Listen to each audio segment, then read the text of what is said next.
Well, good afternoon. Oh, that's not it, is it? That's the one. That's the one. Good afternoon and good evening. That was the camera that was pointing, to the bottom of my computer there. Not so good. Lovely that you could join me, Steve and Brian. Very nice that you could make this spontaneous session.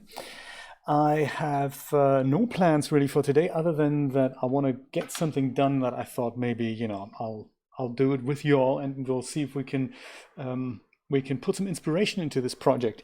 I've got a new video ready to go, which is about viewer questions. So every once in a while, I get a lot of good comments on any of the videos that I make and on my websites. And often it's something that's related to an article or video. Often it is not. Sometimes I just get random questions on Facebook or just random questions in a video, and often I think, well, I can explain that as a text, but sometimes it's a little bit more involved and it's easy to show this.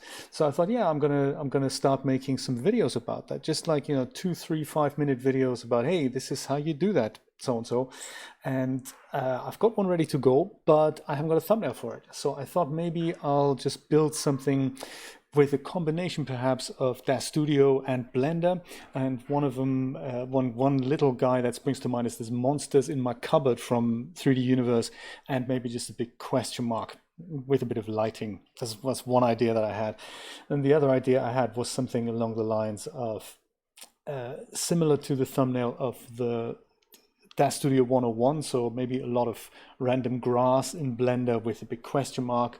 But I thought, we'll see how it goes and see if we can come up with something. So great that you can be here. I hope you can stay a while, and let's start with perhaps with DAZ Studio and see if we can, see if we make something happen.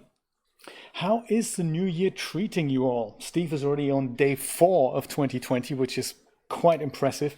I'm still kind of on day 3 here. Me and Brian, I guess we are. The fine people of Europe are just about to experience the future. Yes, how's 2020 treating you so far? Are you back at work, Brian? Oh, there's one other thing I can do, and that is to put my little orange marker thing on. There. I'm still off. Julia's still off. Same tomorrow. Oh, okay. 2-day work weeks, not so bad. That should get you started. I like that. Is this even the right? Yeah, there we go. Perfect. So I guess the YouTube thumbnail is to be 16:9. So I'm going to go and put my aspect frame on. Yeah, I can imagine, Steve. Very cool. That's one of the benefits of being retired, isn't it? So I'm thinking just in regards to framing this up, I'm thinking of having the question mark here, and then the dude here who's kind of maybe looking at the question mark, something like that, and then that leaves a lot of white space there. There's always this text at the top that YouTube puts in. There's also often the YouTube logo at the bottom. So all these things need to be taken into consideration. But I think I'm going to put a big kind of metallic question mark here, and then the little guy on the right here, something like that. That's kind of the plan for now. The question mark I'm going to make in Blender, but just to put the little guy in place, this is the one I'm talking about from Figures. This here, monsters in my cupboard. And what I like about this is that when you put this guy in, okay, that's crazy. Let's take that out again. When you put this guy in, you have this randomization thing, I believe, random monster. So you have you can click this, and then it just goes and turns it into a different type of monster. I really like that. So we can play around and see which guy we like. This first button, I think, randomizes the whole figure, and the second one just the material. So if you're happy with one shape, you go and just double click the materials thing, and then it just puts different materials on him until you're happy. And some are with hair, and then this one is for the shape, so you have the shape independently of the materials. That's also kind of nice. And then of course this one here is that randomizes both materials and the character. I have Steve actually. Yes, Emoji Guy is quite versatile. I don't know if I have him installed. Let's have a look. Is he smart content compatible? Do I have an Emoji Guy? He is quite nice, and he's also very versatile. Emoji Guy, come on. No, I don't think I have him installed right now, but I do have him. He's cute. I like him. I'm kind of partial to the first guy here.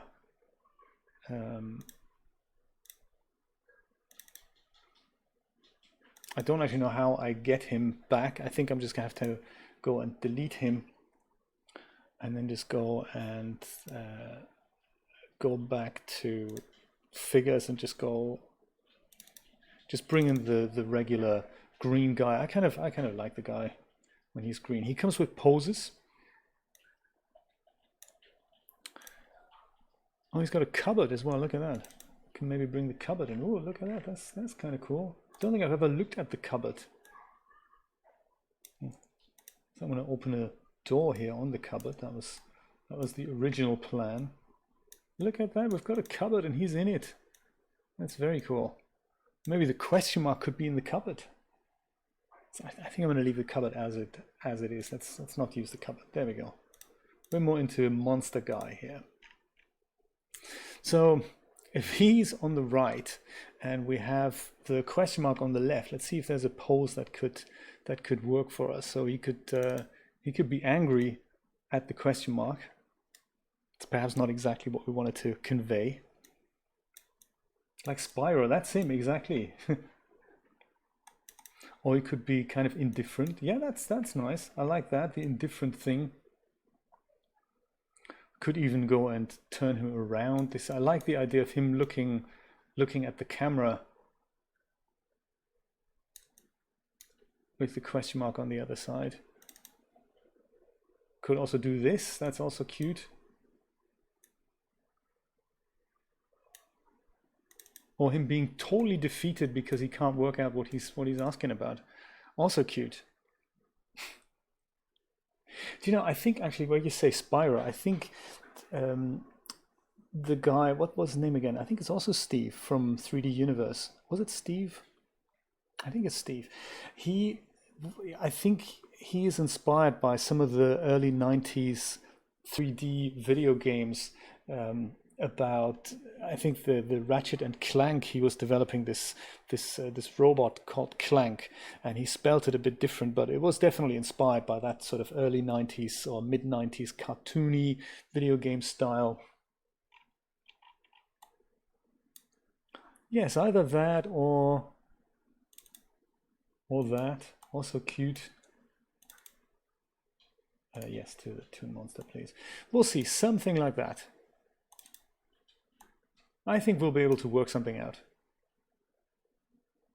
Let's go, and I think also, what do you think? Do you want to render this in DAZ Studio, or should we go and render this in Blender? I don't really mind. I don't have a preference. I mean, these materials are not set up for iRay, so I have to convert them anyway. But they're flat color, so they're probably going to come across into Blender easy. Or we just convert this into iRay and bring the letter, the question mark type character over as an OBJ. I don't mind. One of those things. Let's see what we want to do. I'm thinking we haven't done much in DAZ Studio recently. Perhaps we're going to use DAZ Studio for rendering. Do this in iRay, I'm thinking. Let me know your thoughts. Ah, you're thinking Blender. Also an idea. Or we do two versions. Well, I'll tell you what, Julia has actually made a really nice suggestion earlier when I said to her, difficult to, different keyboard shortcuts in Blender and in DAZ Studio. That's the one. You touch one software and you instantly forget how to use the other. That's cool. Two, then compare. I like it. We can do that. Because the thing is, maybe I'll make the thumbnail in DAZ Studio, but Julia made an interesting suggestion about, well, why don't you generate an animation about this? And I thought, well, that's a cool idea. There's a little mini intro title sequence there. So she was saying, why don't you take the question mark and have it bounce in like the Luxor lamp in the Pixar intro. And I thought, that's a cool idea. We can even use similar sound effects. So maybe we'll do that. So let's do the thumbnail now, and then on subsequent videos I can always drop in a nice little title sequence. That's a good project. And because the animation tools in Blender are just so much stronger than in DAZ Studio, I think I'm going to do that definitely in Blender. So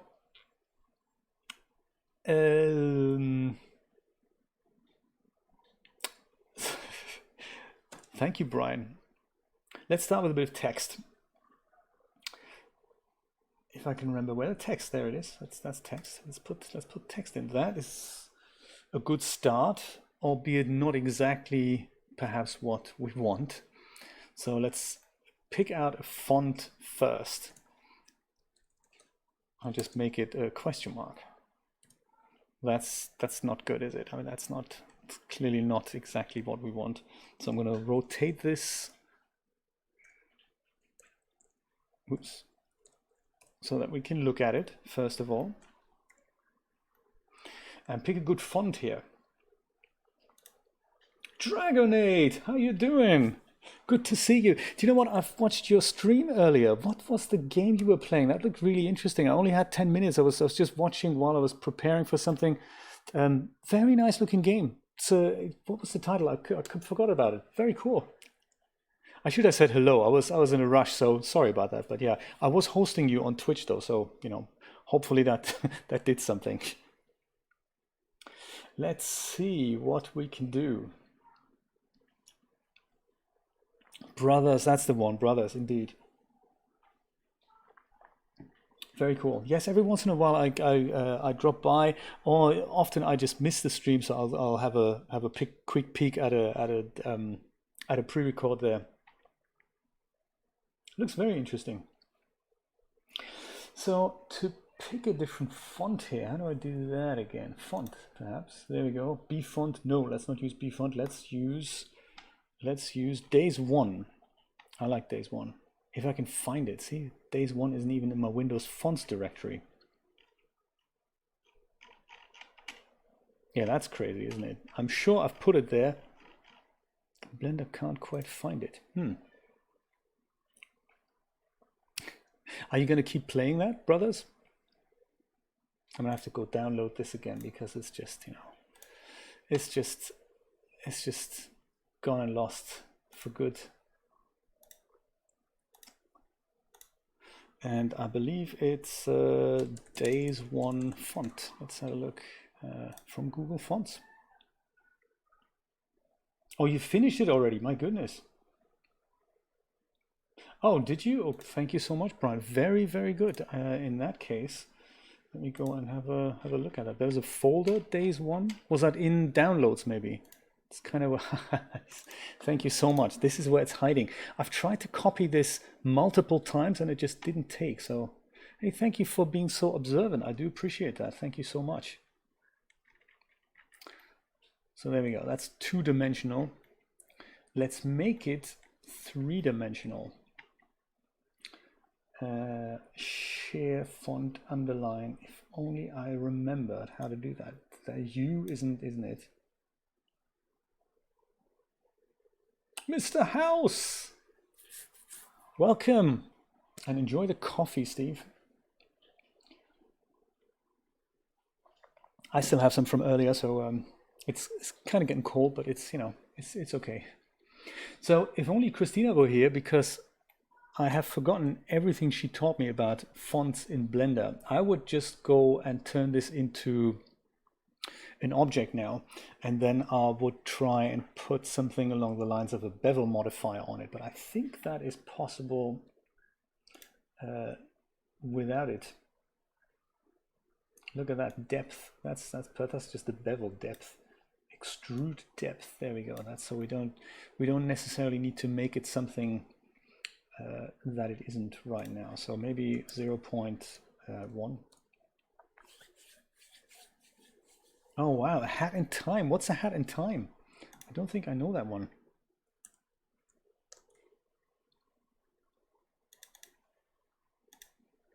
Maybe that's kind of a good start here. I didn't know it was going to be quite that wide. I thought it was going to be a little bit more condensed, so I might do some tweaking there later.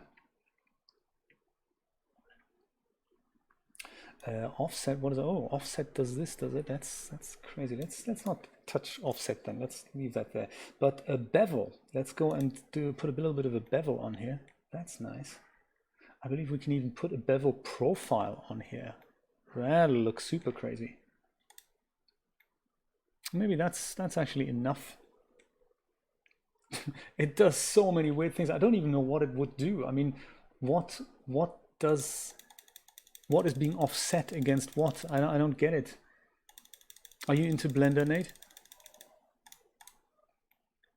What happens if we make it negative? Can we do that? Oh, it makes it slim and tiny. Kind of lanky. 0 it is. I don't understand it. I'm just gonna keep it as it is. And then really on the, I'll just go and scale this in the Y when it comes to, you know, being used. And that's kind of more obviously a question mark. I like that. Maybe we're done already. What do you think? Is that enough? I'm not going to scale it here. I'm going to go and leave it as it is. I'm going to go save this thing. Very important. Perhaps I should make a new folder. Yeah, let's do that. New folder on the desktop. I've just put everything I had into stuff and more stuff, and now I have a clear desktop. I should get organized. Maybe for 2020. Help me get organized, my friends. Help me how to do it. I'll put viewer questions.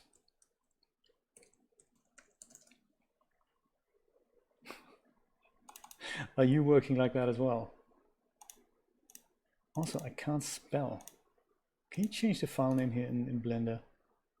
It's just called viewer questions. Cool, no problem. That's okay. I'm happy with that. So that's the question mark. And in order to export this,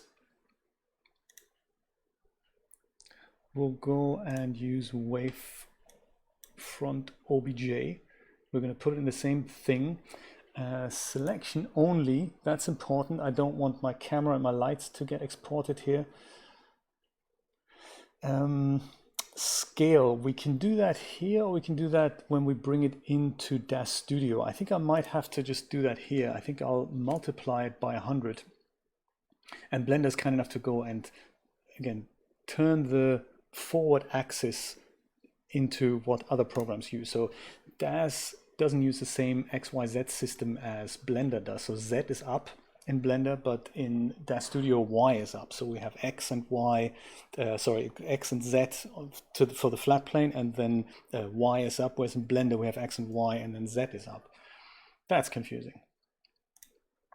Let's see what happens when we bring this into DAZ Studio. Perhaps I'm going to save my scene here as well, just in case I forget later on. Viewer questions, excellent.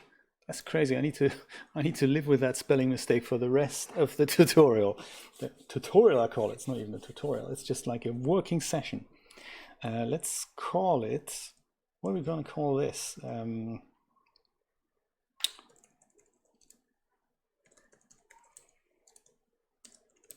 Viewer question scene. There we go. That many assets, really? DAZ Studio? Are you sure about this? Let's go and import the question mark, and I'll leave it on the regular DAZ default, and we'll see what happens. There it is. Good size. Look at that. It's not quite the right way around, but still the origin point is kind of in the good place here, so I'm good.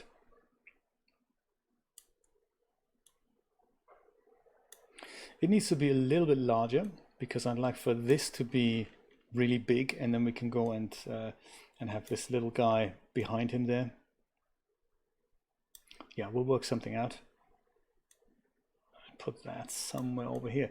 But what I'm most concerned about right now is I didn't do any UV mapping on this thing. So I don't know if any materials, thank you, Nate, if any materials are going to take.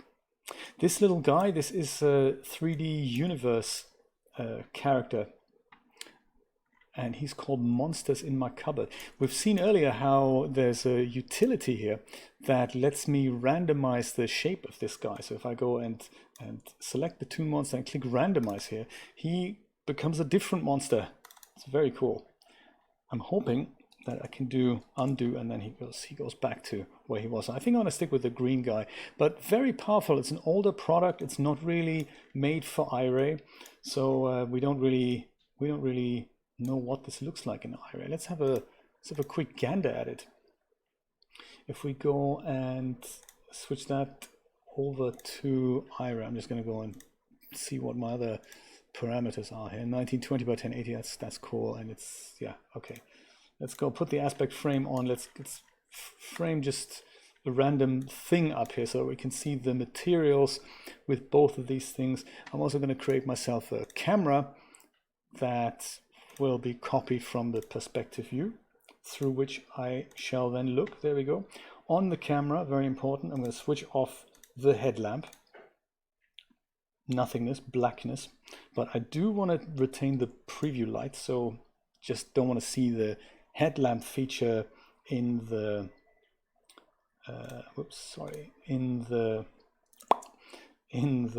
oh, what's going down? Not allowed to look through the camera, and there we go. That's what I wanted to do. Command L to switch on the preview lights. It is a cool feature. Are you into 3D software, Nate? Are you doing anything with Blender? I'm gonna see. Yes, I'll pick some up, Brian. That's a good idea. Let's see what this looks like just now with the default one. I believe we just use the regular, like this one here. That's not so good. And the character isn't converted yet to iRay. So I'll do that next. But the question mark, what happens if I put something like it looks like there's some kind of a UV mapping on there. Let's put a metallic thing on, something along the lines of maybe copper. Oh, there we go. Perfect. That's fantastic. So it works. Great. I don't have to worry about UV mapping or any of that stuff. That's very, very good. Yeah, I feel your pain, Nate. It is not an easy hobby. It is not an easy hobby. For me, it's a bit like playing a video game. You learn something new every day, and you just gotta keep trying. And look at that. This guy has a bump map already. Look at that. That's very cool. I never noticed this before. Yes, it's definitely bump. It's not displacement, so we don't see anything on the side here. The geometry is not changed, but it's definitely bump map. Looks like a little lizard. That is very cool. Right, right. Thank you, Steve. I didn't know. Very cool. I'm just going to go and just put the regular iRay Uber base on here. Did you see this? Top, middle, bottom, 4-layer Uber PBL MDL. When did that creep into DAZ Studio? I've not seen that before. Have you seen that before? 4-layer Uber PBL MDL. Ooh. Great, something else to play with. So with all the surfaces of the toon monster selected, I'll go and double click iRay Uber base, and that just gives him all the surface properties and tries to translate things into the iRay domain. So now we should have things like the eyes. They look a little bit milky. Maybe I'll go make them a bit sharper here if I can find the surface selection tool. There we go. So eyeballs, highlights, very good.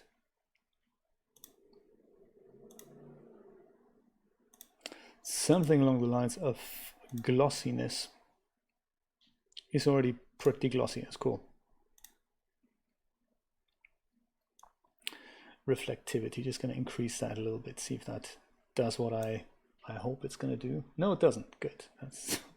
That's always good, isn't it? Oh well. Good enough for a quick YouTube thumbnail, I'm thinking.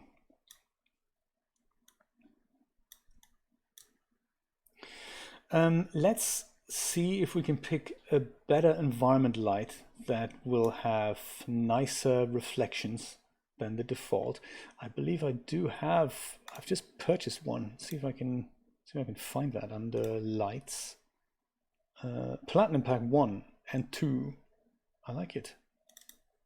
Let's try something along the lines of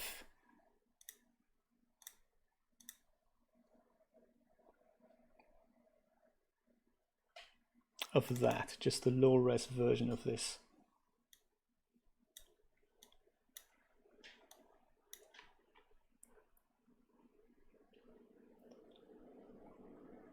Or maybe that. Please do, Steve. That sounds good. That sounds really good, because there's so much older content that is still really good content, and the models are rock solid, and they just haven't got IRA materials. So it would be really helpful to have that. I think that's going to be good. If you're up for it, if you're back in the game, if you're back at the ready, absolutely, that'd be really nice. I'm just looking a little bit at the shadows here. This is kind of an outdoor, bit of a harsh scene, so I'm looking for something a little bit softer, like this perhaps, and I'll brighten this guy up with a bit of a light there shining at this guy, and we'll find the correct camera perspective here. I'm thinking I like the reflections that we see in the question mark, and I might just go turn this guy around. Needs to be a little bit of white space in there around these parts. We can't even make the eyes point at the camera. I think I might do that. That's a good idea. Then his eyes will follow the camera.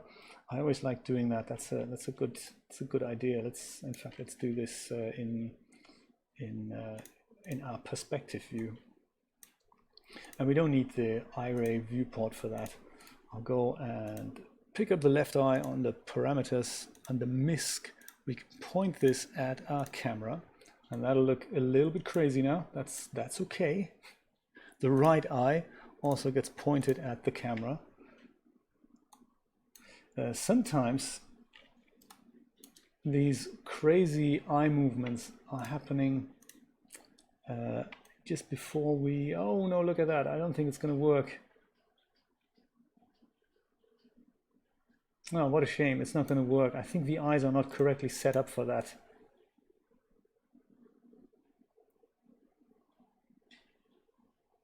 Yeah, they're doing something weird, so we can't do it. It's a fairly old model. I'm not sure if the developer had implemented it in a way that's going to work. So no, it's not going to work. What a shame. See you soon, Nate. It was very nice to drop by. Let's do this more often. It's awesome. And have fun playing tomorrow. I might drop by if I can do it. Is it 11 a.m. Eastern Standard Time? I believe that's what it was. Nate's playing 3 days a week on. He's also multi-streaming, by the way, on Mixer, Twitch, and on YouTube, of course. Drop by for a stream. Very cool. Thanks for dropping by mine. So I'm afraid we're going to have to undo this thing and point the eyes at none.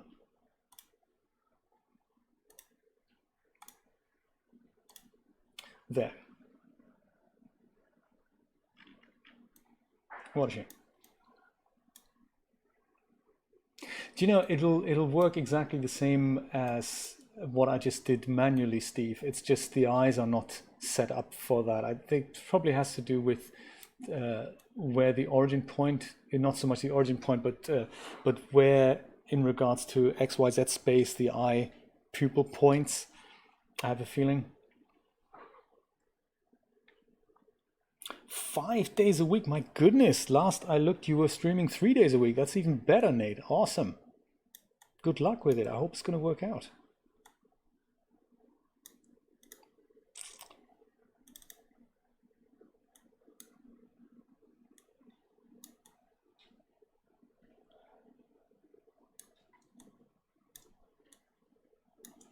I wonder if it's gonna what we should use as a background as well. I wasn't thinking of. I was thinking more of a kind of a gray space, but perhaps we should look at what the background likes with the IBL. Could do that.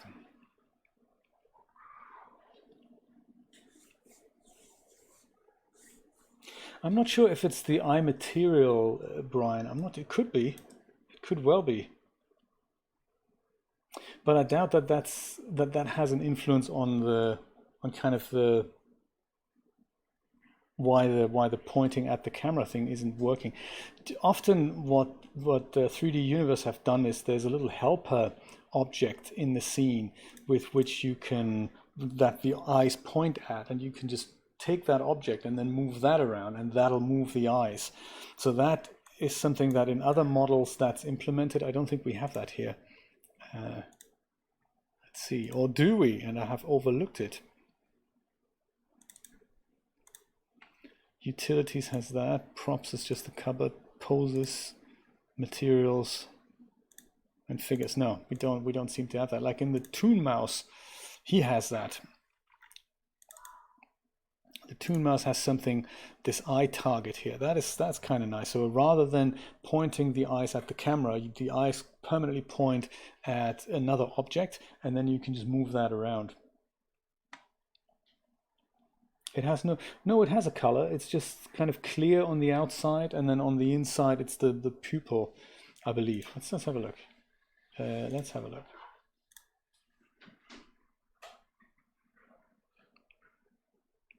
There. Thank you for spotting it, though.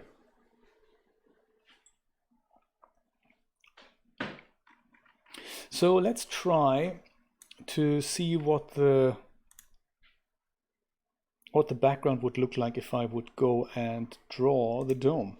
Boom. That's not really usable, is it? That's yes, they're not exactly. No, we can't do that. That's forget that. That's not a good idea. The light is nice. I like the effect. I might even. I mean, I could always try and turn the dome around and see if it gets any better. But I think it's a pretty busy kind of. Yeah, it's not going to get any better. It's just a busy kind of scene there, and the ground is all crazy. So I think I'm not gonna do that. I'm gonna have them sit either on a completely transparent background and figure something out in Photoshop,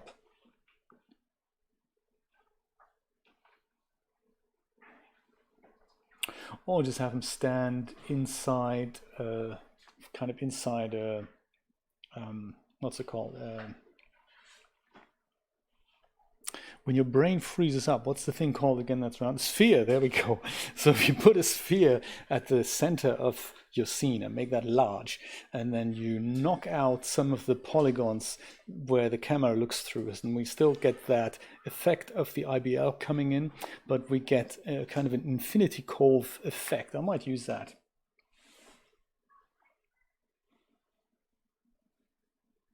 Oh, Steve, that sounds exciting. I might do that. Why don't we do that? That's a great idea. Let's go and switch off the dome and just go and bring in another Toon Monster and just see what the difference is. That's a great idea. Let's do that. Bring in another Toon Monster, which will hopefully be another one. There we go. Number 2. Number 2 can stand right next to this guy. And I'm not worrying about the camera framing right now. I'm just noodling around. So this is 2 of the same.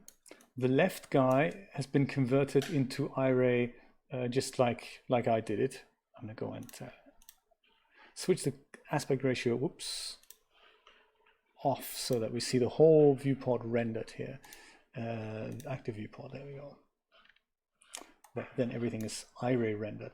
And so at the moment they look pretty much identical, as if this guy has already been converted the same way. But let's try this again with the Toon Monster number 2 selected, surfaces, Toon Monster, all these selected.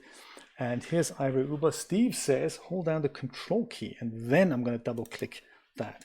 And then I'll say surfaces or replace images, replace and ignore. Okay.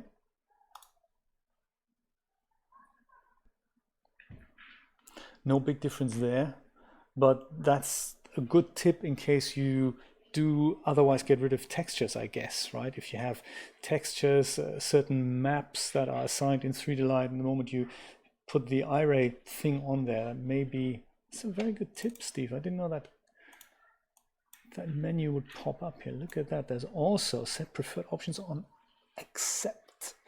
Very cool. Click shift, apply with preferred options. Steve, very nice. Thank you so much for the tip.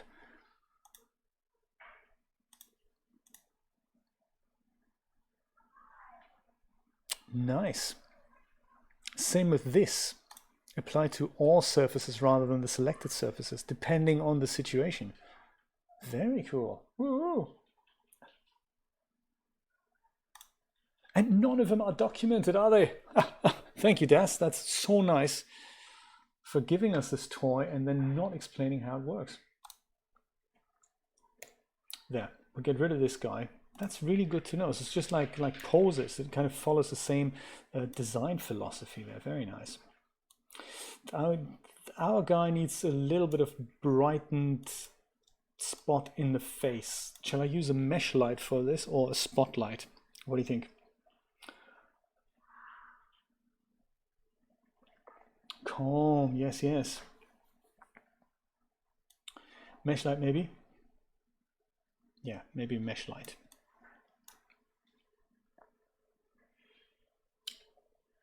Steve says mesh. Let's go with mesh. I like it. All right, let's go create a, it's just a, see, I can't remember that either. Plane, there we go.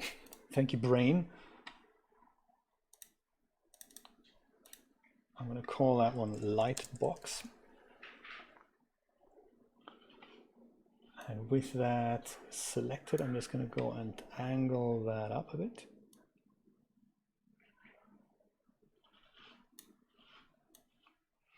I'd like for this to behave more like using my local coordinates. So I'll do that under tool settings with the 3D manipulator thing selected here. And I'm going to use the world coordinates. There we go. That's really what I want. And I can move this thing up.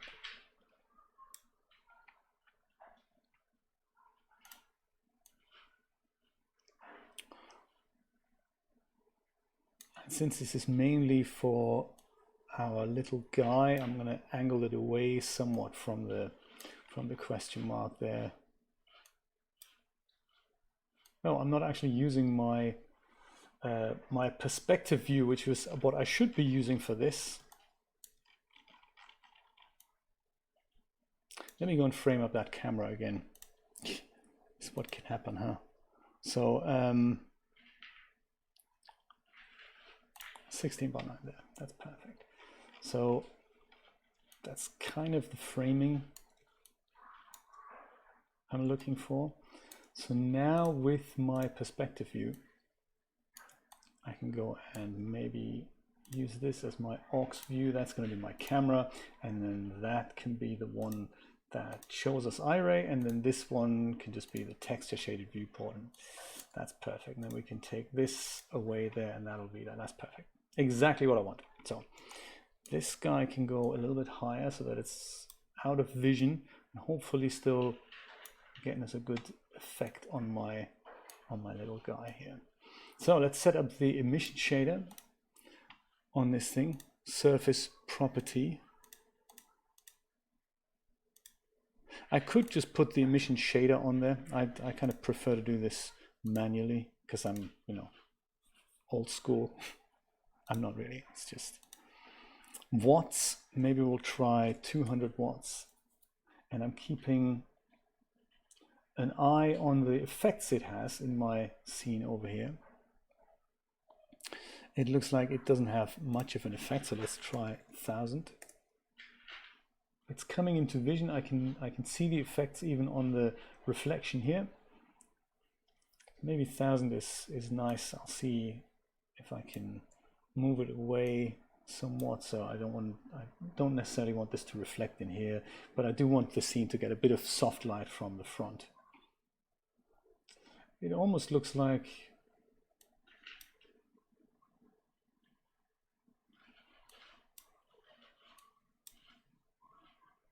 could be nice.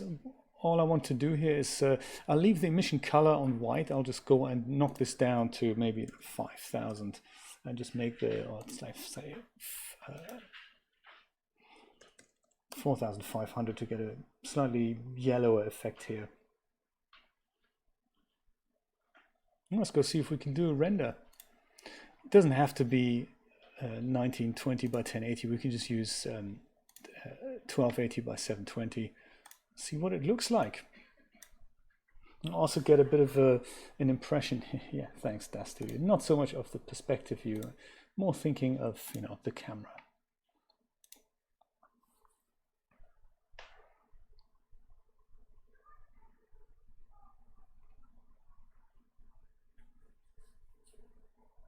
Looks like we get away with very few iterations because it's such a simple scene. I like that as well. That's very nice.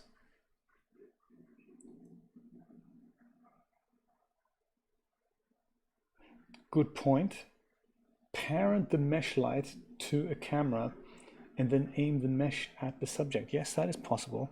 And we can do all kinds of things. We could literally parent a ring to the camera, shoot through the ring like a proper ring light, and put the camera right on the inside of that ring. That might be cool. That is a good idea.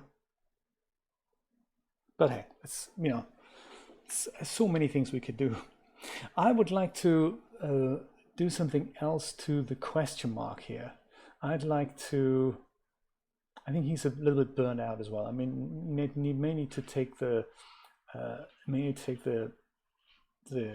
light intensity down a bit, and I'd also like to give him a spotlight from the back so that we get some separation here, something like that, a light from opposite the side of the camera, just to brighten up these areas here.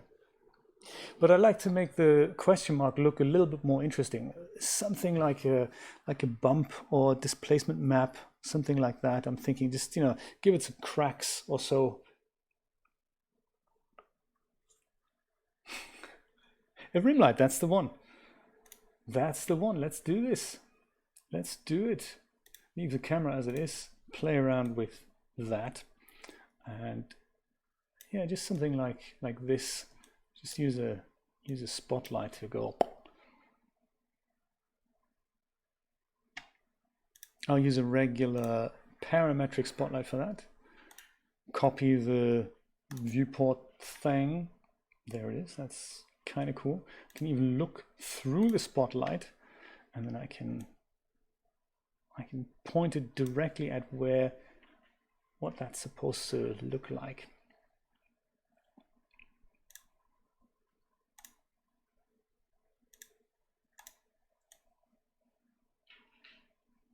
This might work, this might need adjustment, but let's figure out what the settings for that need to be first of all. He says, so let's crank that up to about like 20,000 and see if that has any effect. I might even just hide my light box so that we just see what the effect of the rim light is on this guy. I might even tell you what, I might even actually create another camera. If this is our kind of main camera, let's call this one main camera. And then we create another one of that and just create a new camera and just apply the other camera, copy that item. Perfect. And then this can be like the close-up camera, and I'll do that so I can go and just move this to the character here, just so that I get a bit of a better idea of what the effect of my shenanigans is going to be in a moment. There, so the rim light should appear about here. This is what I think that's what we're looking at right now, this from here. So let's see with that spotlight selector, I'll call it rim light. Rendered version, messy up version. If 20,000 wasn't big enough, let's add a 0 and see if that does anything. Yes, look at that, it does something. That's nice. So it's coming a little bit too steep from the top, so I think I'm going to go shift it around a bit. So with the rim light selected, I'm going to go and try make that point it more like this. And I think the spread angle, I think I'm going to go and, I don't know, maybe make that a bit more.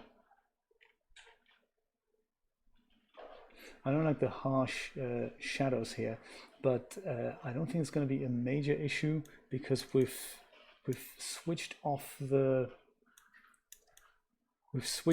front light, so those should be filled in a little bit.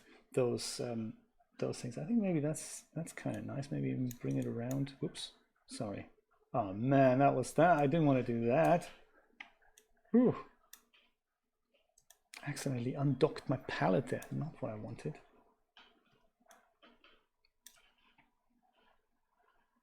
Yeah.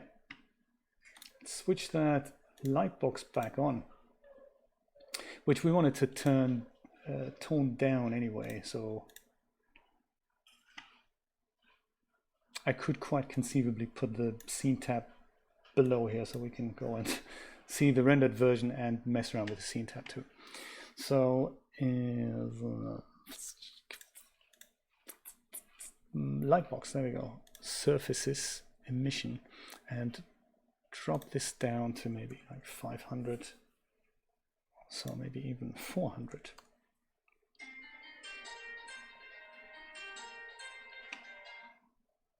Yeah, I think we're getting there, perhaps even 300.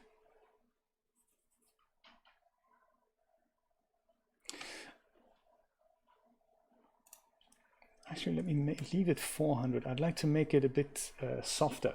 I don't like the harshness of that so much, so let's go and make that a little bit softer.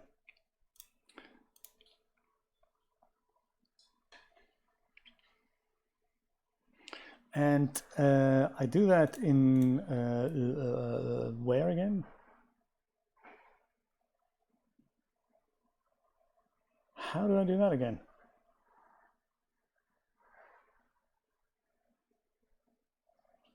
Steve, help me out here. How do I make that?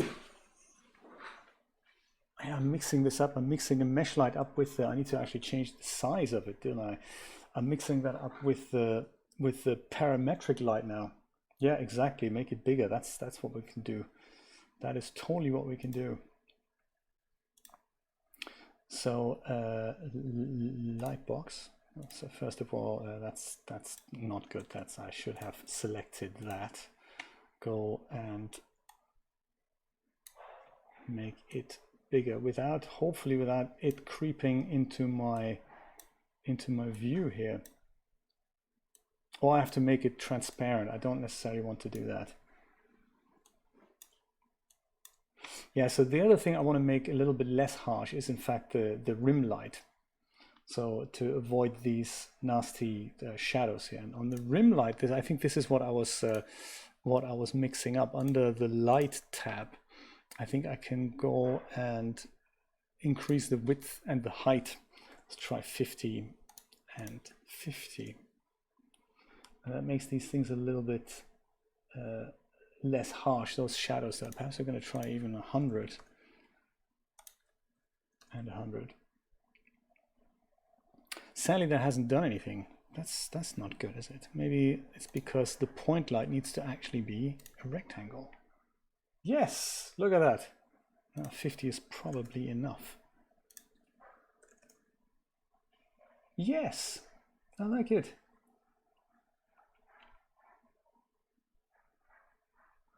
So cute.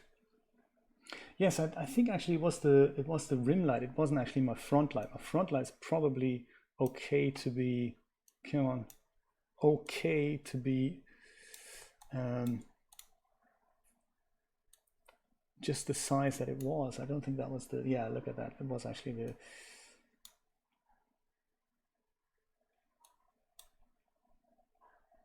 compromise between the two. I like it.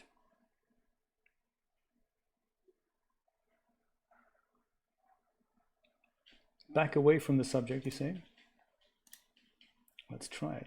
So, like back, physically back, you mean? Lower down, I'm all with you. Actually, I'm going to do this in the perspective view as well. Because looking through the rim light sometimes does actually deceive you. I can, with this here, actually, with the rim light, what I like to do is aim it at the subject's head. So then we don't have to adjust its angle. Let's see if that works. Not so much at the character, but at the head, because that's where we want it to be. So with the rim light selected, in general misc, we can basically the same trick that I tried to do with the eyes that didn't quite work. Head, there we go. Also doesn't work. Why does this not work? That's bizarre. Where is this thing pointing? That's terrible. Why is it pointing up? Is that explainable? It's not explainable, is it? That shouldn't really happen. You see, I mean, my character quite clearly isn't up there. It's down here, isn't it? So that's weird. Super weird. Hey?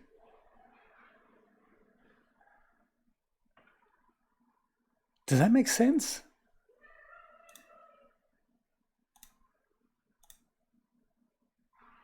That doesn't really have anything to do with that.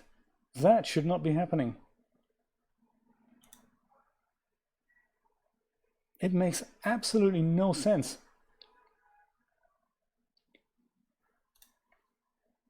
This guy's here, the light object, I mean the icon is still pointing at the correct spot.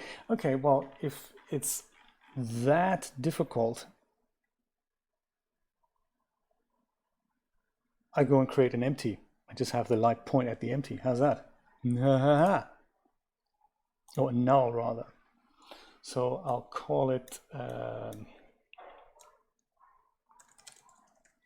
rim light helper, perhaps. Oh, good, thanks. That's, very helpful. DAZ. Rim light helper, and that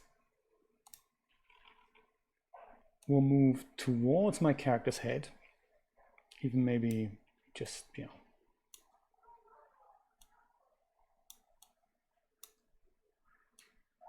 like here. That's actually an even better idea. We do that.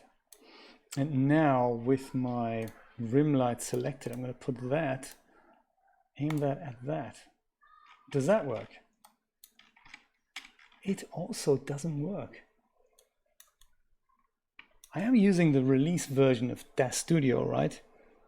There's not some beta thing that no one's really looked at. Since when does that no longer work? That's crazy.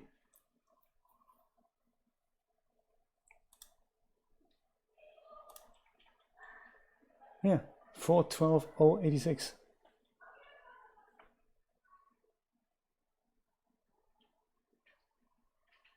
That's absolutely right. There's some kind of minus where it shouldn't be. Yeah, it's literally, yeah, that's not where that's so bad. My God, DAZ Studio getting worse with every edition. Well, let's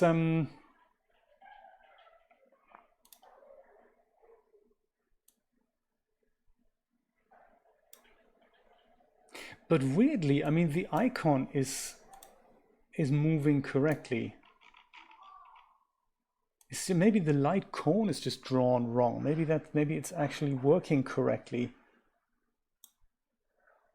Just the cone is in the wrong position. So if I go and do this now, it does that. So that's actually following correctly. And it's also taking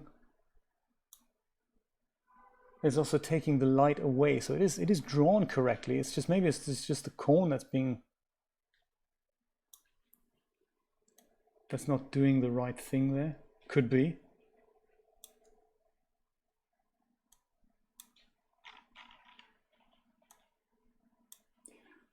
Rod!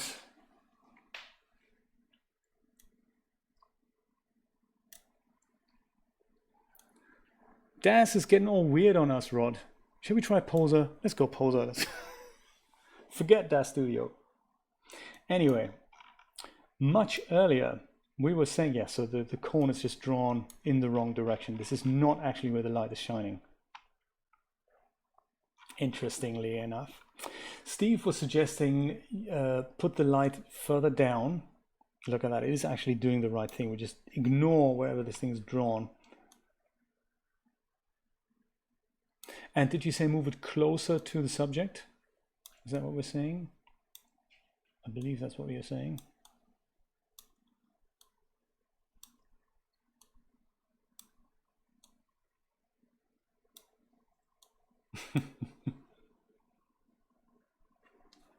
Away and lower. Okay, so we are lower.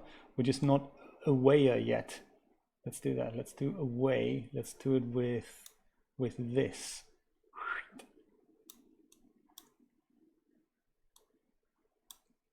And we just move it up a little bit so that we're just out of vision here.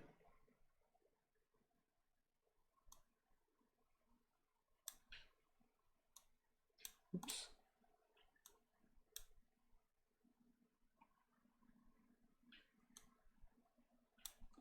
Yes, your tooth issue, how's that coming along, Rod?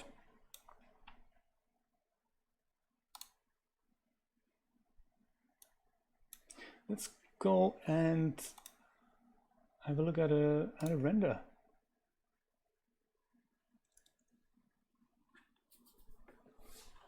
Joe, how are you doing?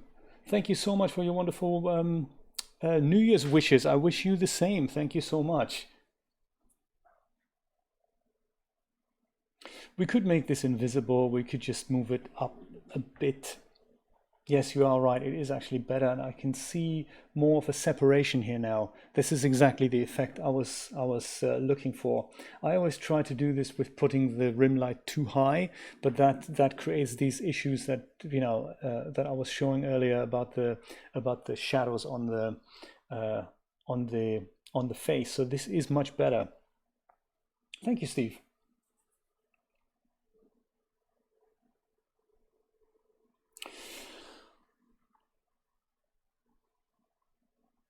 I like it. Let's finalize this just by getting rid of the position here.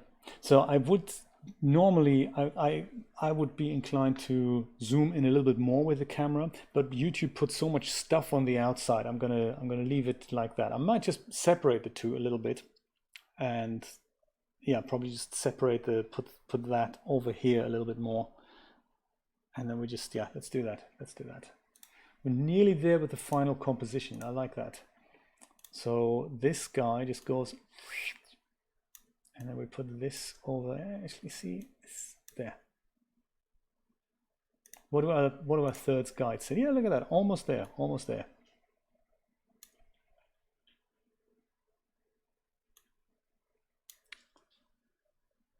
Oh yes. Also, what do you think of the question mark itself? I was just reminded now that I'm looking at composition here that this thing, I was going to make this kind of turn it into that. That's more of a question mark than that. I'm kind of I'm okay with both now. Let me know your thoughts. Leave it as it is, stretched out like that, as the font had intended it to be, or shall we squash it up a little bit? Any preference? Skinnier? Yeah, I like it. I like it. Let's do it properly too. Let's do it properly in the. Put this to the main camera here, and we need to once again worry about this a little bit, but we'll do that once we're done with the placement. See, now I wanna just move this over here. I need to make sure we look at this kind of head on. I need to just go and take the light box away for a second, and also take that away. So I need to make sure that once I select that, I can't just squish it like that, because I now squish it along 2 axes. So that's not good. I need to go into my tool settings and quickly make sure this guy uses the local coordinates. There we go. And now I can make this a little skinnier. Yeah, 10% skinnier. I think so too.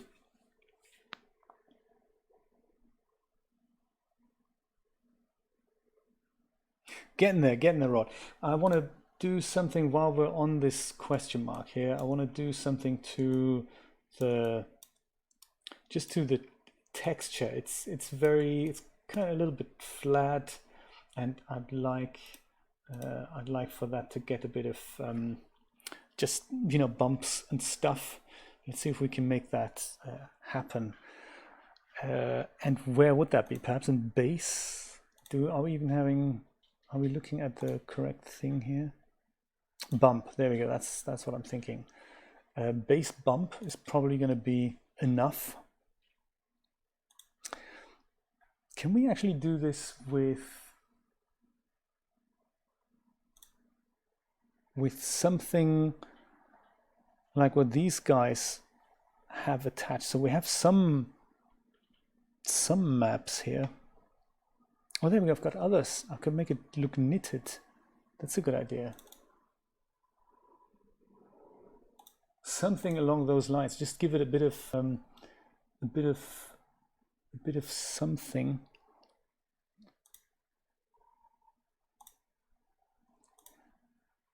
If this is actually applied that way, I don't think it is.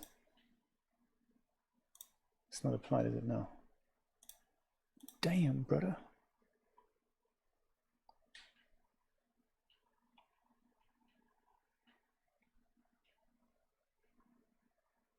Studded rubber. That's a kind of a cool look. See if that does anything. No, it doesn't show up. I wonder if we have enough geometry. Does that matter? Does that matter for bump map? That's applied afterwards, isn't it? That shouldn't really matter. It's anything that has a texture. Anything.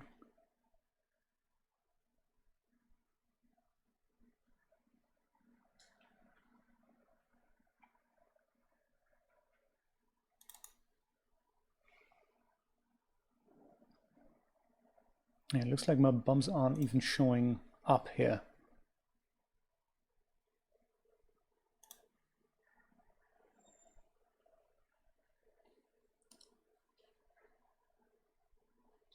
Is bump even on? I mean, it's on here, but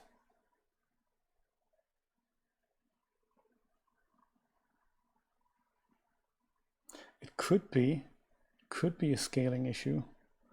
It's just something like this, some image like that. That's what I was looking for. It's not a UV mapping issue, is it?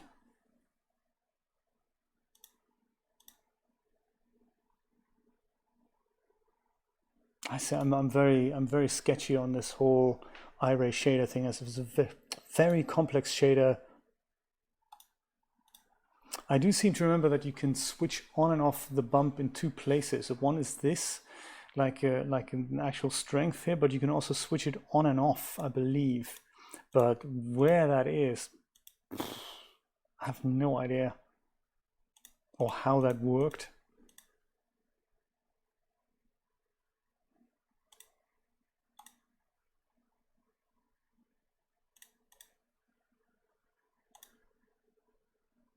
Could also be that there's whatever, like a shader block missing. That's possible. I'm sure it hasn't been UV'd. I'm pretty sure it. Oh, that's the UV map. It's also not. Yeah, it's a good question actually. What has Blender done upon export with this thing?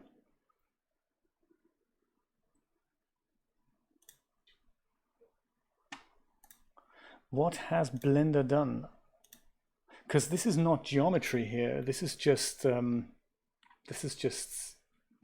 text. We haven't even turned this into geometry. Maybe we need to do that. What do you think? It's worth a go. Shift D. So we have, whoops, we have that. And this. Let's go and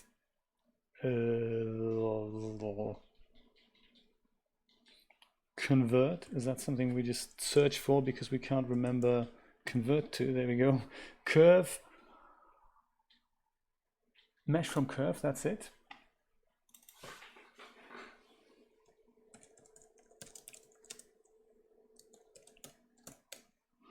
We call it question mark UV because that's what it will be in a moment. And then in, I think here, no, oh, come on.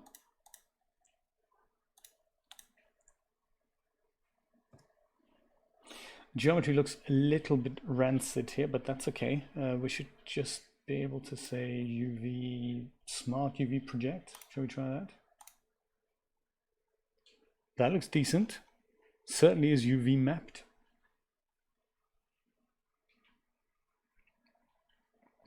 Let's do that.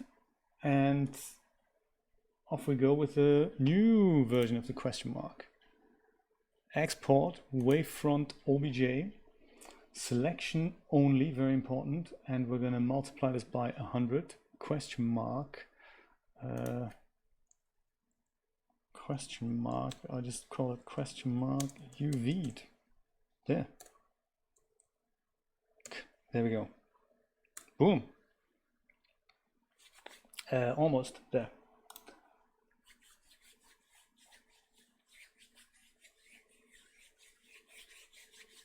Well, let's go for a quick bathroom break, my friends, and I will be back with the devastating conclusion of this in just a moment. 5 minutes, give me 5 minutes.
I'll be back now, I guess. There we go. That's me. Perfect. Thank you so much for joining me again after this break. Let's see if our UV mapping extravaganza, it has in fact paid off. Just to reiterate what I'm actually doing here is I'm starting a new, it's not really a series, but it's a little segment on my channel in which I answer people's questions. I get so many questions on like Twitter, Facebook, in comments on YouTube, as emails, as comments on many of my websites. And sometimes it's nice to just write out the answer. But other times I'm thinking, yeah, we need to do whatever, screenshots, or it's easier if I just quickly explain how to do this. And screenshots, embedding screenshots in YouTube comment, not a good idea. So I thought maybe I'll just use this opportunity and start a little new segment. And I've got one video ready to go. I've done another one on my German channel, and all I need is a little generic type thumbnail that just says viewer question with perhaps a number on it, and then it has a title. And that's what I'm trying to build here, a YouTube thumbnail for those types of videos. And Julia had a great idea earlier that we should perhaps expand this into a little title sequence animation, nothing fancy, but once we have that question mark done here, that we say, and we take the question mark and Blender, hello, come on, come on, come on. Black screen is what we want to see. There we go. Just had to wiggle the mouse a little bit. So that we take the question mark and just have it kind of jump into the scene like that. Maybe we can do that another day, but for now it's just about the stills image, and that's what I'm trying to do. I'd like the question mark to look a bit like metal, and I've tried to apply a bit of a bump map there a second ago, and that didn't work so well. So now I put in a completely new question mark that's UV unwrapped, and let's see if we can make that happen on that question mark. So first of all, let's go and perhaps save the current scene as it is. Head over to File, Import, and bring in a UV mapped question mark, and leave everything as that. That is the second question mark. I might just go and I'm in the, there we go, there it is. Let's go and move it into the same position as the other one, or kind of next to it a little bit. Same size. I haven't squished this one yet, so we have a good side-by-side comparison paper. Take the Toon Monster away and just focus on the question marks here. Okay, there.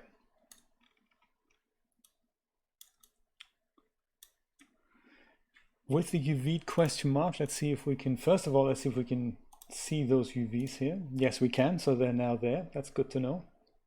Ooh. And go and put something in there that actually has UVs. I think there was this rubber, resin rubber, there we go, studded rubber. So if we put that on there, yes, look at that, Steve was absolutely right. Now we have those studs on there, so this definitely works only with the UV mapped question mark and not with the un-UV mapped question mark. Okay, good to know. Thank you so much, Steve, for bringing that to my attention. That's good to know. That is very good to know. Now let's put my second question mark in the same position as the first one and give it the same squishability treatment. I could probably just copy the exact parameters, but it's not really a super accurate placement, so we don't have to worry quite that much. That eyeballing is probably going to be just fine.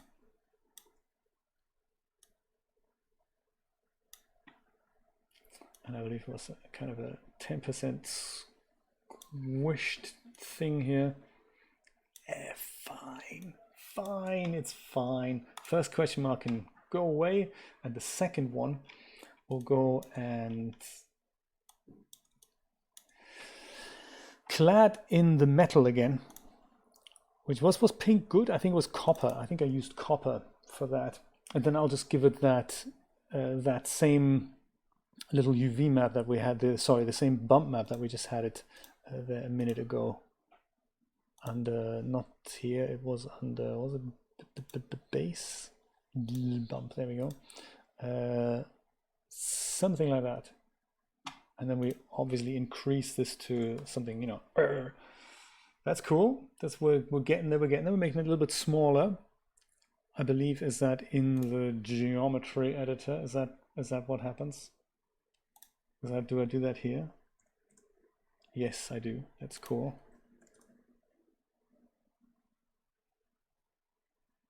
Oh, that's the offset. Sorry, that is that should have been there. Vertical tiles also 5. It's a little bit of a, you know, studded look. Could even make it smaller. 10 and 10. Too much studdedness.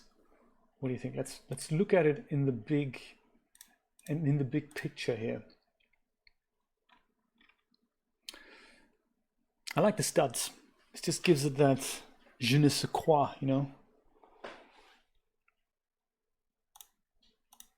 But what do you think? Are they too small? Should we make them bigger? Like bigger was like 5 and 5. Like diamond plate, exactly. Studs are good. I'm thinking perhaps we should make them even, you know, like bigger. See how big we can make them. I think I like this because I always keep in mind it is a thumbnail, so it's small, and it's kind of nice. See what happens when we make it 100. Nothing happens. Oh, I can't even do that. So 50 is the biggest. Yes, Rod, I like it. I like it.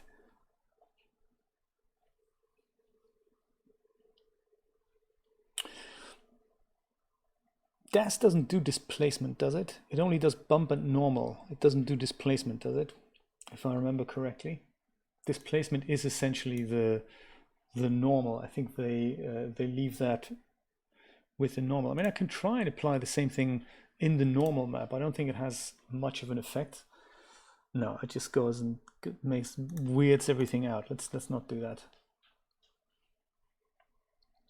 Yeah, fine. Let's leave it like that. I mean, it's just to give it a bit of extra texture there, and I think we're okay.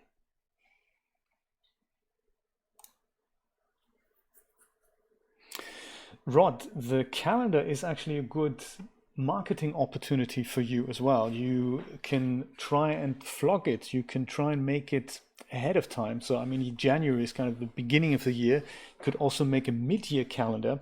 Once you've done the calendar, once you've done all the images for it, you can always make a like a July to June 2020 to 2021 calendar. Flog it. It's not a bad idea.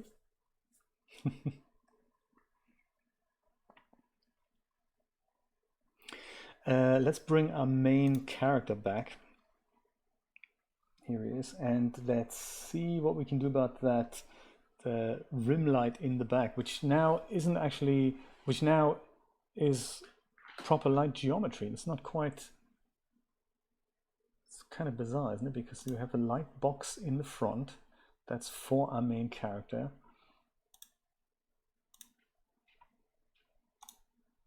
And let's just let's switch this to the main camera, and then we go make this the perspective view and try and lift up the rim light a bit.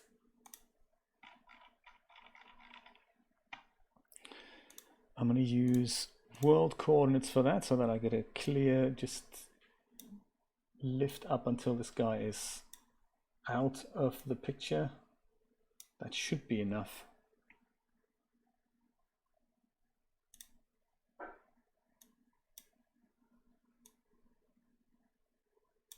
I'm glad you like him, Joe. I'm glad you like him. He is very cute. He's just so nice and versatile. I think speaking of him, I'm gonna go and drop him down a little bit. I'm gonna go look through the close-up camera. Actually, let's have a look at his cute little face. I think we've nailed him there. We still have the rim light effects here, the nice separation. It's very nice. I just want to place him properly. So currently he's hovering a little bit.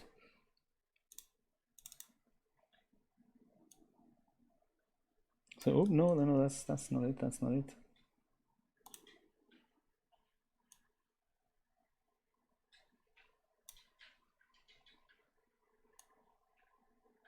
There, just make him sink into the ground a little bit, that there is, don't really want to sink in, does he? He's already sinking in, he's still separated here by a little bit there. So maybe this shadow is actually fake, isn't it? It's not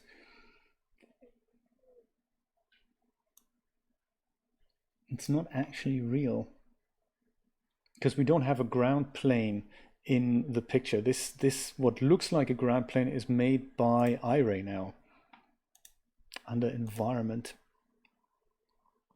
There, it's the ground. Actually, we could just mess with the ground instead of the little guy. That is a possibility. And then Control D. Oh, okay, I'll do that. Let me just go undo this character. What does Control D do? Is that drop to floor? Hasn't really done it, I'm afraid.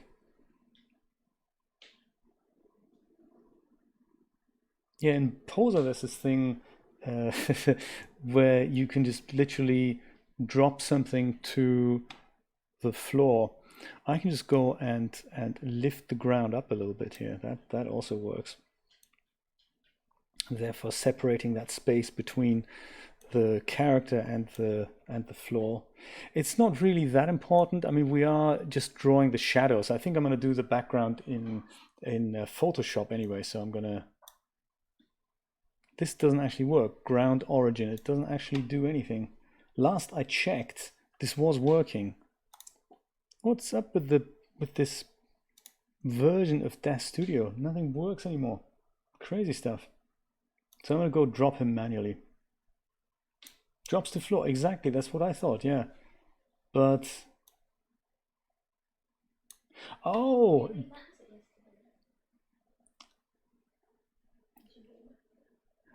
What did I remap?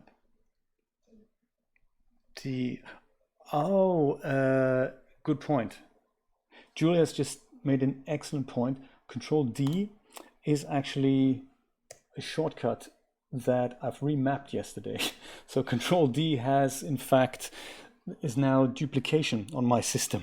I should really get rid of that, so that I'd have to remap that. Do you know where that is from the menu, Steve? I'd imagine it's under figures, probably figure, and then we have something, move to floor. This was Control D. Okay, let me try that. That's odd, because now he's no longer, he's literally hovering now. Do you see that? There's no, he's literally totally hovering now, Steve.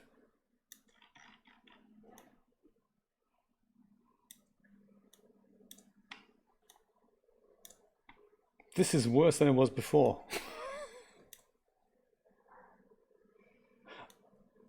Uncool. Y transition 0.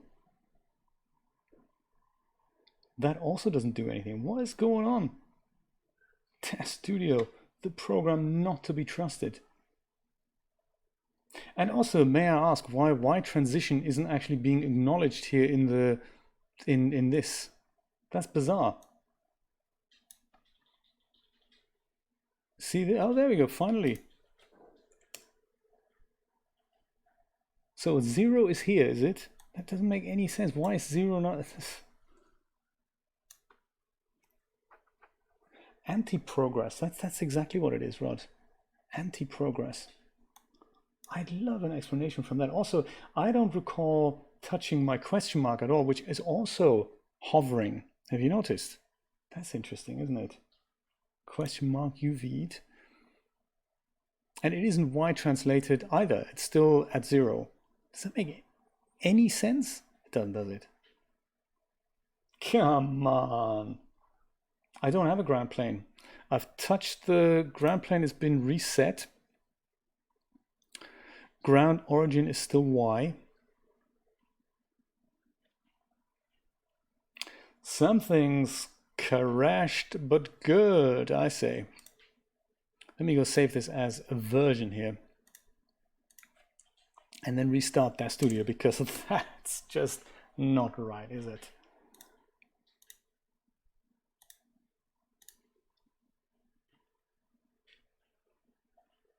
Yeah, I think I'll do that. I'm gonna go restart DAZ Studio, because that's just suspect. Everything about it is suspect, especially the documentation, or lack thereof, shall I say.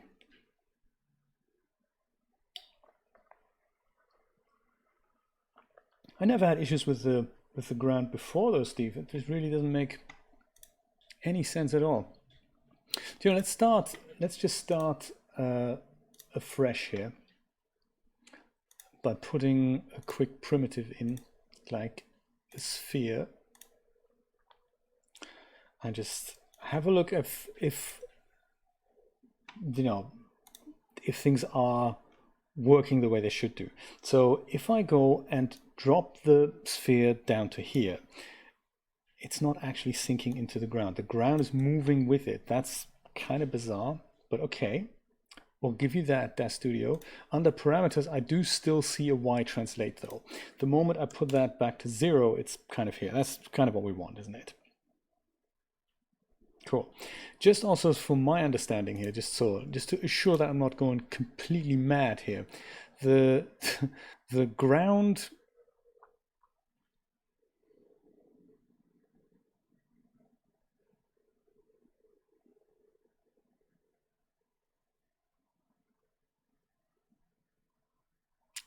I understand.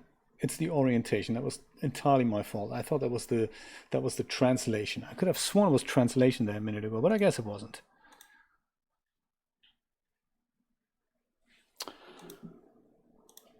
Right, so there we go.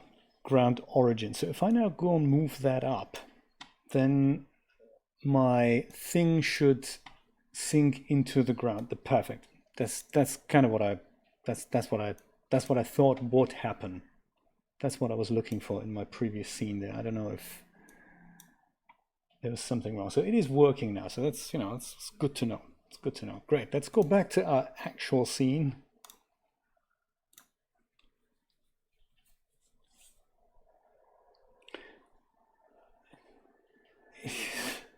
Sure, this is how we left it, DAZ Studio. I don't recall.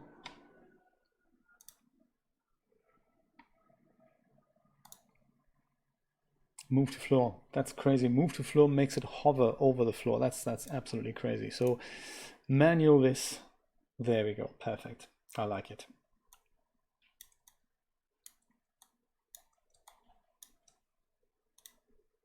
Perfect. So Toon Monster, edit figure, move to floor.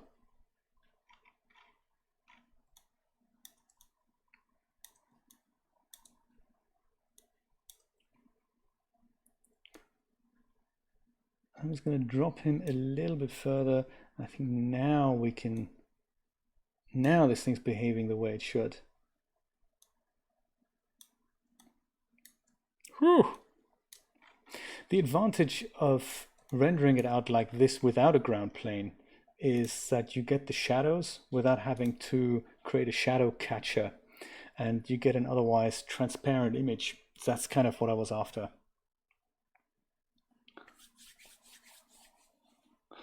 What is the deal with the ground plane? It's a great, that makes a great video. That would actually make a great video. Are we okay with the framing here? To wrap this thing up, just going quickly, saving this thing. Are we okay with the framing? I find the question mark could come over into the middle a little bit.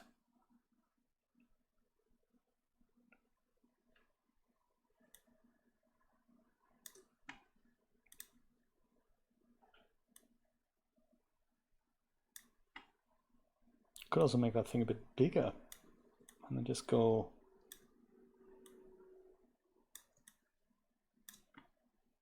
But nah, now that I'm looking at it, I like that smaller there.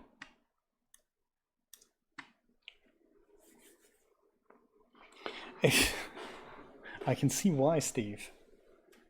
What do we think of the composition? Taking into consideration it is just a YouTube thumbnail, it really isn't anything special. Shall we leave it like that? Move the whole thing over here a little bit. I'm not entirely. I'm not sure. I'm also not sure what to do with the background. So my one idea is to just have some kind of a blurred picture in the background. Just anything blurred, just that there's some kind of texture there.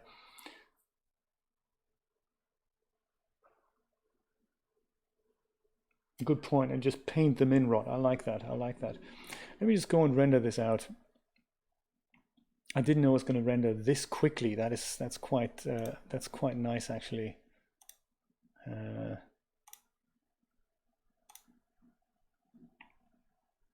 I wish DAZ Studio would have DPI. That'd be nice, so that we don't have to mess with the resolution. We could just say that at 300 DPI. It renders everything at 72 DPI. Look at that, didn't even have to use the denoiser. It just looks all right the way it does.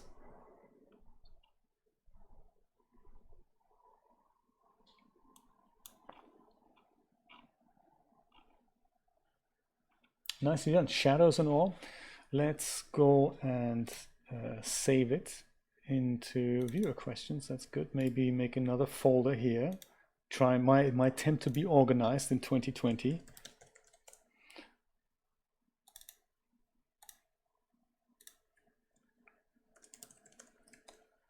And there it falls apart again if I just call it render 1. No one's going to know what that is in literally 24 hours.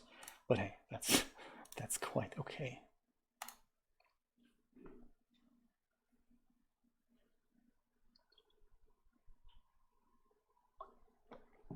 Oh, that's not a bad call.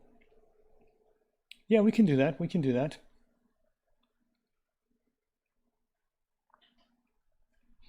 Let's see what we can use as a background.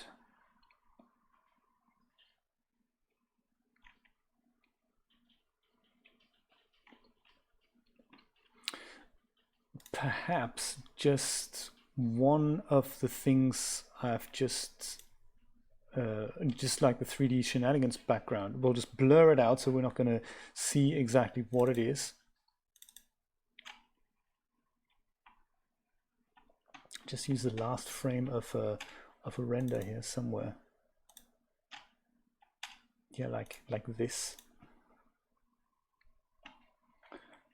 And do that. And then we do that. And we do this. And then just to blur it out, we go and I guess bit of the old Gaussian blur, maybe also turn it into a smart layer, smart object first, if I can remember how to do it. Convert to smart object. I like it. Gaussian blur, and really go to town. Perhaps not quite that much. Stay out of town a little bit. With that, and just make it brighter.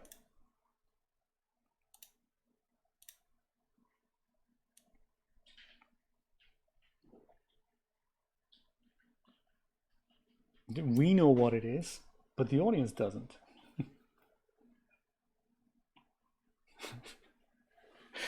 Render 1 and stuff 2 folder. The thing is, this is why all these cloud services become so important for us, because then we can go and say, well, I remember putting it on Renderosity. I remember putting it on so and so, and then this is where you go to look at the final thing, I guess.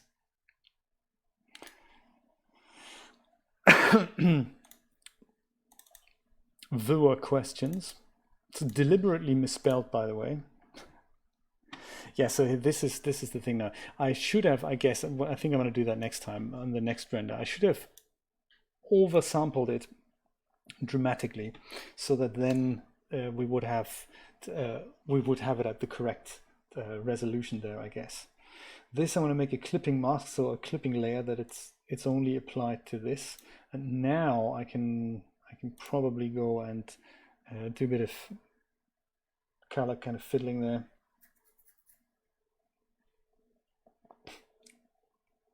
Do you know, this is maybe why we understand one another so well, because we work the same way. We know we shouldn't, but we do. We can't help it. Uh, I might also apply some vignetting actually in the render. That might do the whole background thing nicely. I'm also going to point the eyes at the camera. And Steve was saying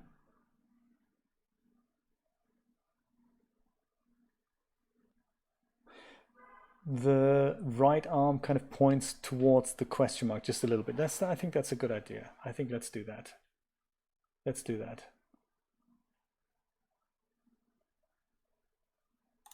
Yeah, just with a bit of brightness contrast on this layer then here. Oops, sorry. Auto's usually going over the top. Yeah, completely ruined it now. Photoshop, thanks. Let's just enhance the contrast a little bit and maybe make it a bit brighter. This kind of looks nice that way. Yes, but with the vignetting around the side, I think we'll do that in the render. Yeah, and we're kind of there. This whole stuff goes into the background folder.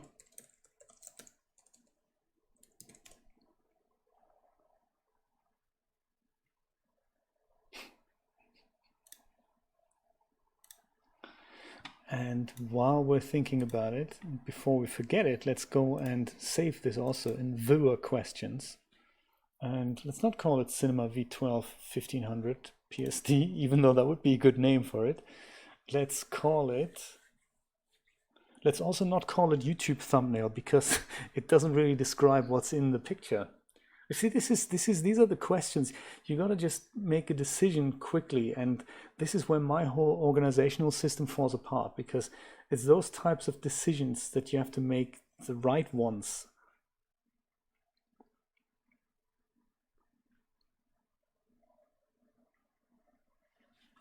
So let's call it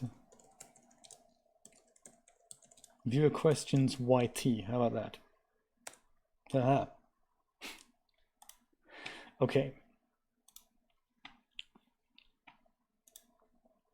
I'm going to save a variation of this as 3. And we'll go and take care of the vignetting first, which is in tone mapping, vignetting. And we can literally go to town on vignetting. That should be fine. Oh, actually, we're not going to see the vignetting, are we? Are we going to see the vignetting? Let's go really. Oh no, we do see the vignetting. Cool. Okay. I'm happy to go to town here. Let's do 30. 25. Okay, 20. And we'll see what happens. I'm also going to make this thing kind of Ultra HD. Or is Quad HD going to be the correct size? I think it's Quad HD.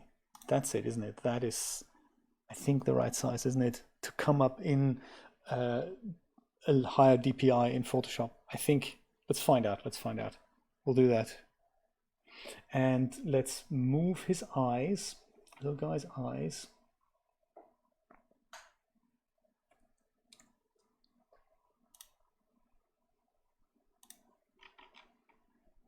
Oh, actually, let's do it the other way around. We'll do main. No, no, don't do that. Oh my God, that's terrible. Don't do that. Come back. Oh, fantastic. So,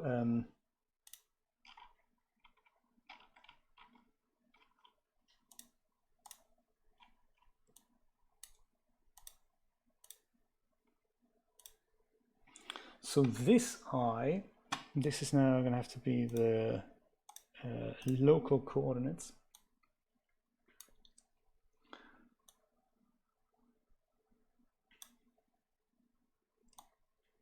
This eye like that, this eye.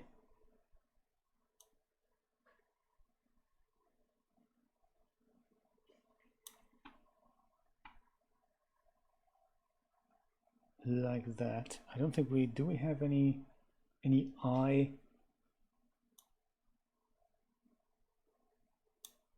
adjustments here.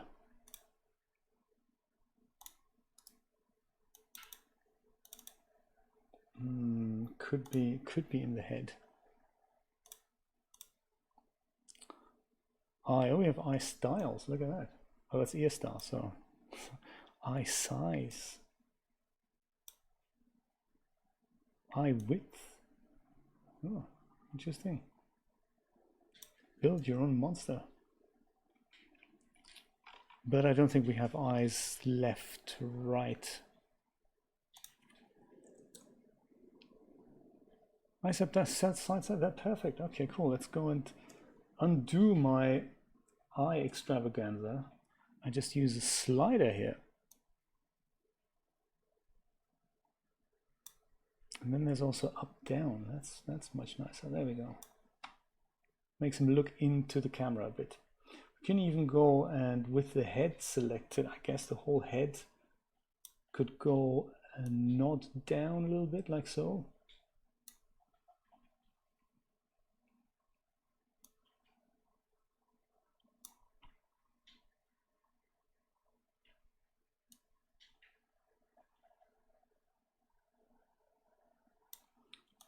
And then we'll go and take care of the arm here.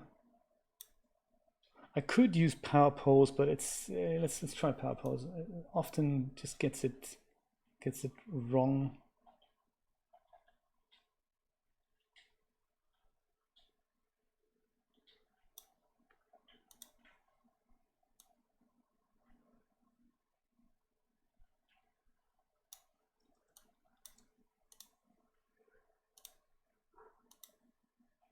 Does he have fingers? I think he has fingers.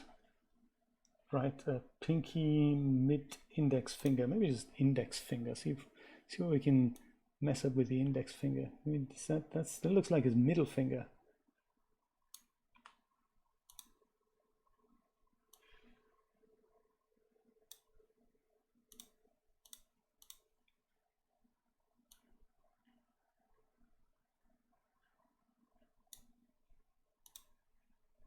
Don't want him to make any rude gestures, you know.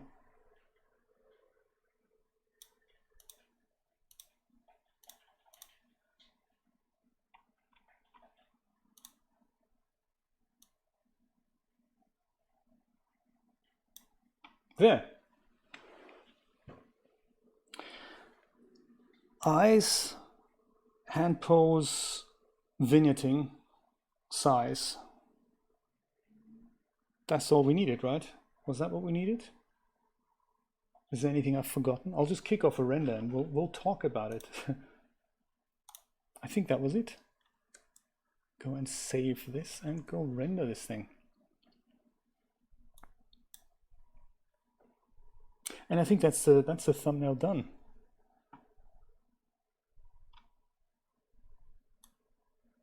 So this thing is completely clean. I don't see any noise on it whatsoever. I see almost no noise on here. I mean, it could benefit from more iterations, but I don't think anyone's going to see it. So I think we could try one with the denoiser. We could try one with, actually the larger version of the image has rendered faster than the smaller version of the image. Did you notice? It's kind of interesting. We can do the next one with the denoiser. I think we're going to be all right. I'll save this as render 2, of course, keeping in line with our previous and well working method. Quad HD did not give us the results we wanted. Good to know. Maybe it was 4K. It makes more sense to kind of quadruple things. Oh, the tail. Look at that. I think the tail has an issue. The tail is in the ground. I don't think we've seen that before. That shouldn't happen. So we need to do this again. That's cool. But I like the vignetting. I think maybe the vignetting could even be a little bit stronger.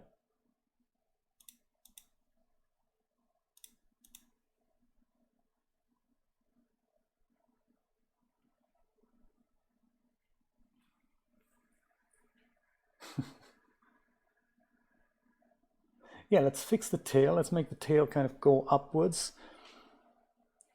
and try 4K. See if that does what we want it to do. And we'll try the denoiser this time. We'll see what happens. Or we can just leave more iterations. That's cool. I don't even know so the iterations that we had here were 530. That's quite impressive. 22 seconds. That is very impressive. Very impressive. So tail.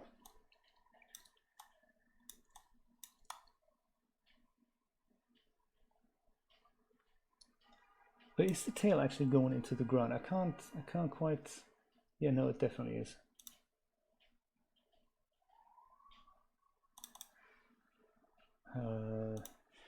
Do you think there's tail length?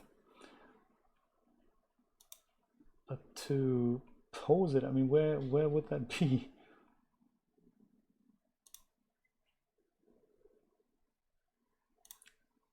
There's no morph here, I don't think.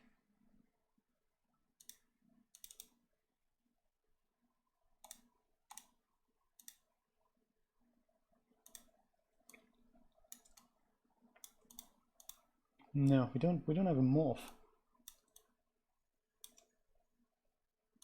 for the tail. We have a well, tail up down there. There we go. So side, we have that, and we have up down. Yeah, there we go. That's perfect. It's exactly what we need.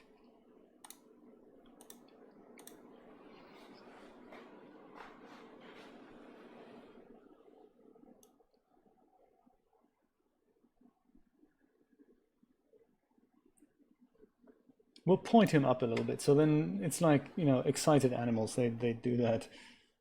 And side, we can only really judge in this. I like the idea of his tail going to that side, so that we see that he has one. Yeah, that's nice. Look at that. More vignetting. Let's do the more vignetting thing. Let's try 30. I can see that edge getting dark here. That's kind of nice. It's nice. Just brings the attention onto the. And last but not least, look at that. That didn't actually change last time. Boom. I'll save this as another version.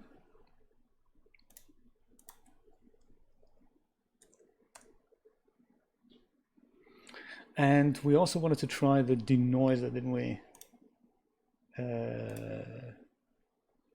Denoiser. There's also bloom filter. We could try the bloom filter. What happens then? Yeah, that looks terrible. Let's not use the bloom filter. Okay. All right. Here we go.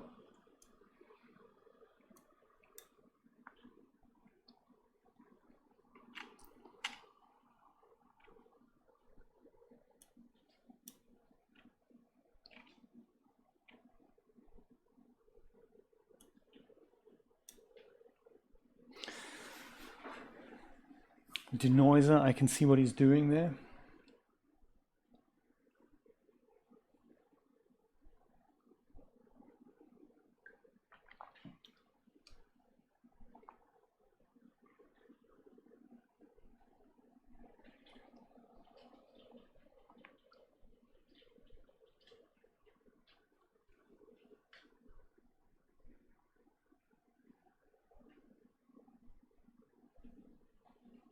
And now at the higher resolution, I can definitely see the bump map on the little guy here.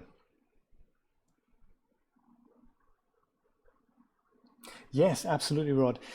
Such a good idea. I've played around with a non-SSD system the other day, and it was absolutely atrocious. The performance of Windows on a system that has a spinning hard disk is unbelievable. I mean, even to the point of playing back videos that I have a spinning hard disk in here as a secondary or tertiary drive somewhere, and it's large, it's old, and sometimes I'm thinking, oh great, maybe I'll put some videos on that, and if I try to play those back, that's it. Ultra HD is exactly what we need in Photoshop.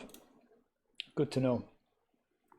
And it's unbelievable, like a regular, not even a large video clip, but anything 1080p comes back stuttering. It doesn't give you 60 frames a second. The data rate is maybe like I don't know, 10, 15 meg that these drives have, and the SSDs are like 50, 60, 100, if not more than that. And it really is impressive how Windows, instead of starting within 2 to 3 minutes, starts within 30 seconds to a minute. It can do that. It doesn't always do that, but yeah, SSD is definitely recommended. So there we go. I think that is it. This is all I need. So a few text elements. I can think about that in a little while. I think this is good. May have gone over the top with the vignetting, maybe a little bit too much. But then at the same time, we can always bring that up by just brightening up the whole thing a little bit. Maybe that's actually quite nice. I think so too, Rod. I think so too. Thank you guys. Thank you very much. Watch out for that. So the video is already live. All I need to do is put something in here. So I'm thinking it could be like a number, could be something like just like viewer question on the side here, like in standing up like that, viewer question. Maybe that's a good idea. Something, if we just go and try this out. What am I doing? Maybe text. Doesn't have to be in black, but something along the lines of viewer question.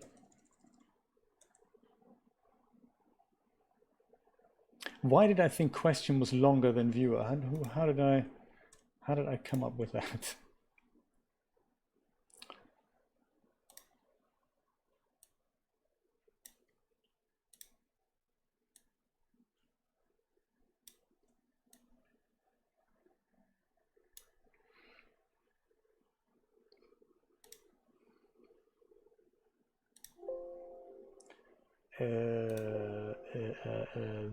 Why not? Because of that. Yeah, that makes sense. So like that, and maybe not. I don't know. I can't tell yet.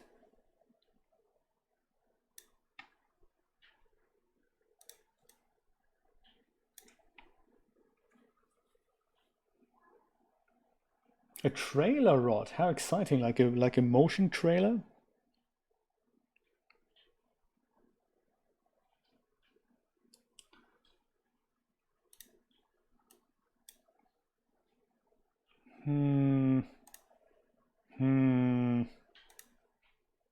Yeah, I'm not sure about the text.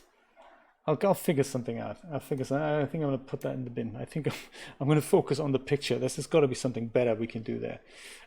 Yes, but other than that, I think that was it for today. Let me go hit the save button. I will think about the animation. If we stick with this type of question mark, I think there's a couple of morphs that we can easily build in Blender just to the shape of the question mark, and then just make it do this while it kind of hops into vision 3 times. That might make a nice intro, same kind of background, and we could just go have that thing bump in, and we can just go viewer question. That might be a nice little intro. Let's talk about it tomorrow, I guess, at 5 p.m. Eastern Standard Time. Join me if you have the time. Other than that, have a wonderful night. Thank you so much for joining, everyone. I will see you tomorrow. Take care. Bye-bye.